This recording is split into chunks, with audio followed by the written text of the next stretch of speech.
can we jump into your thoughts, feelings, and opinions on the upcoming Justice League, on Snyder's cut? Yeah. Well, Heath, go on.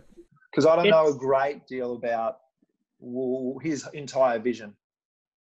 So I read into it when all this stuff leaked. Like there were storyboards that leaked, or even actually I think Snyder shared himself, because he kind of resigned to the fact that this is never going to happen, right?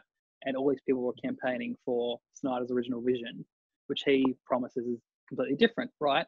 He himself hasn't seen the film, apparently, the end theatrical release, but people have told him what it's like, and he knows what his vision was like.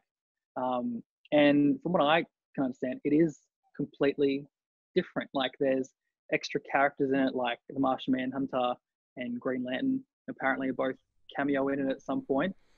There's scenes which were turned into short little montages, which were apparently like big chunks of the film. And so those things are glossed over. And then there's storylines that are kind of on the perimeter of the main plot, which were just completely erased. So some of the character building you would get from Flash and Cyborg, who are two members of the League, just gets erased because there's not enough time, because Snyder's vision is something like 4 hours long, which is absurd.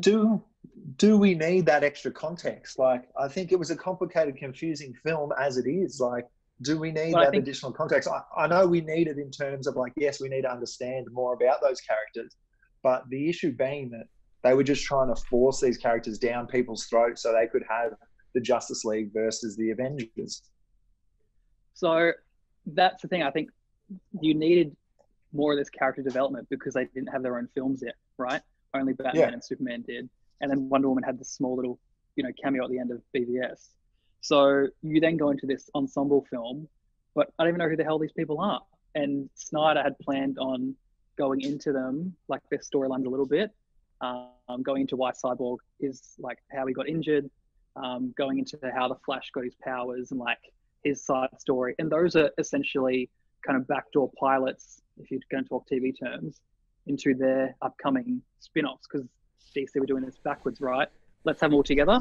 Then we have all the individual stories come off. Whereas Marvel, all the individual stories led up to being together in one. So I think you needed it for Justice League, which we didn't get because it was just too much content for a theatrical release.